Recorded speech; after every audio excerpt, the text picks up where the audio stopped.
తూర్పుగోదావరి జిల్లా దేవరపల్లి మండలం దుద్దుకూరులో కార్మిక సంఘాలు రాస్తారోకో నిర్వహించాయి.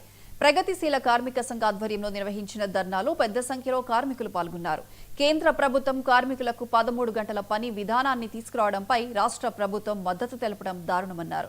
రాష్ట్ర ప్రభుత్వం కార్మిక సంఘాల వెల్ఫేర్ బోర్డు ఏర్పాటు చేయాలని, కార్మిక చట్టాలను అమలు చేయాలని డిమాండ్ చేశారు. ప్రభుత్వం ఏర్పాటు చేసిన ఉచిత బస్సు విధానంలో భాగంగా ఉపాధి కోల్పోయిన ఆటో కార్మికులకు నెలకు 6,000 రూపాయలు అందజేయాలని కోరారు.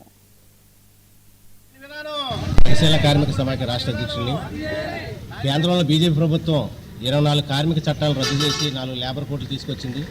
దాని అమల్లో భాగంగా 8 గంటల పని విధానాన్ని కార్మికులు షికాగో అమరుల రక్తదర్పంతో సాధించుకున్న 8 గంటల పని విధానాన్ని రద్దు చేసి 13 గంటల పని విధానాన్ని తీసుకొచ్చింది. దానికి కూటమి ప్రభుత్వం అసెంబ్లీలో తీర్మానం చేసింది.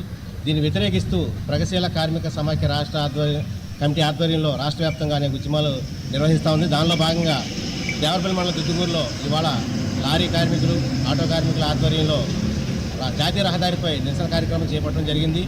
మేము 13 గంటల పని విధానాన్ని రద్దు చేయాలి, 8 గంటల పని విధానాన్ని అమలు చేయాలి, అదేవిధంగా 44 కార్మిక చట్టాలన్నీ అమలు చేయాలని చెప్పేసి, అదేవిధంగా మరి స్త్రీ శక్తి పథకంలో ఉచిత బస్సులు ఏర్పాటు చేసిన ప్రభుత్వం ఆటో కార్మికుల్ని నిర్వాసితులుగా మార్చింది. వాళ్ళ ఉపాధి కోల్పోయింది.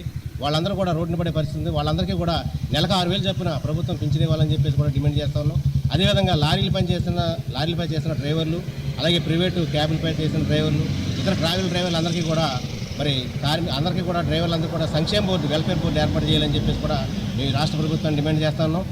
ఎందుకంటే ఈ వెల్ఫేర్ బోర్డు అనేది ఆల్రెడీ ఒరిస్సాలోను అలాగే కర్ణాటకలో కూడా ఏర్పాటు చేశారు. అదే తరహాలో ఇవాళ ఆంధ్రప్రదేశ్లో కూడా వెల్ఫేర్ బోర్డు ఏర్పాటు చేయాలని చెప్పేసి మేము డిమాండ్ చేస్తూ కార్మిక చట్టాలను అమలు చేయాలని చెప్పేసి